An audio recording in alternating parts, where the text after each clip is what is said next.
बिडंडी सारा फार्म के जिम्मेवारी हमरे बा। काका हो बोला बिडंडी फार्म के काम में हम इतना न उलझ गए रहे कि हम तारा आवाजे न सुननी हो। ए काका बोला काहे बोलौल हो? बिडंडी हाँ आज बड़ा खुशी के बात बा। अच्छा आज हमार बबुआ रघु पढ़ाई पूरा करके पटना से घरे आ रहल बड़े।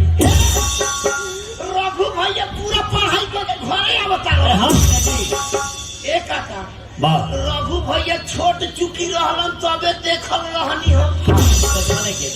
अब तो बड़का चूका हो गई हो खियन।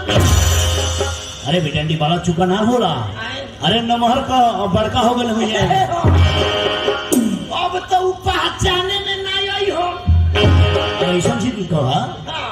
अरे ठाकुर के बेटा हवन हाँ। उनके पहचान बा बिडंडी ये हमार बबुआ रघु कहीं भी होंगे ना दिया निया दिग दिग दिग दिग दिग दिग दिग दिग जरत होई है। काका हो बोला बिडंडी काहे बोलौला हमरा के बताओ। हम तोरा नहीं बुलौनी है कि तू कौन सवारी लेके स्टेशन पर चल जा। अच्छा नरकटिया गए। हाँ बबुआ रघु के लेके लावा। ठीक बा काका हम जाता नहीं अपना रघु भैया के जल्दी से बोला के ले आवत। हाँ। काका बोला बोलोरो ले जाता नहीं। अरे थोड़ी लेके जाए पहुंचाने ना का भाई काका बोलोरो के चारू चौके भड़क गइल बा। अरे केहू चलावे वाला नहीं के पंचर बा भड़कल थोड़े बा हमारे। ना होई तो हम मेहनवर से झाझा मेल ले जाता नहीं।